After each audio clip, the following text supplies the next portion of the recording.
yéen sikarkat yi yow ak say mbokk yan stratégie ngeen mën a teg ngir mën a tedd ci sikar si comme ni ko nitu saayir si di teddee lépp lu ñu bëgg rek ñu fekk si leen te amaana ci yéen la gënoon yeey. waaw loolu moom ñàkk de communication la pour man waaw ndax ñi nga xam ne ñooy dund zaar si ñoom seeni bis ñoom ñu ngi koy dundal seeni bis daal même ñun nga xam ne ñooy sikarkat yi pourquoi ñun war ñoo mën a manko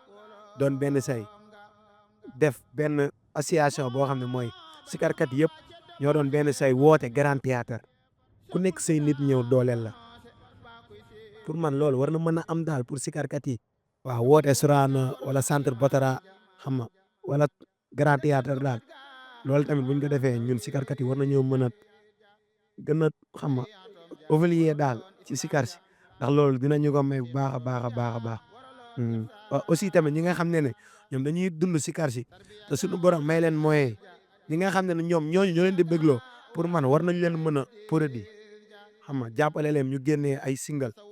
waaw single sax benn doyul waaw xam nga ay album ndax si album yooyu noonu si nga mën a amee sa carte bi nga xam ne tey boo doon ñaan visa dem international tournée gars yi dinañ la ko mën a may waaw loolu moom ñu ngi ciy woowaat ñëpp bu baax a baax.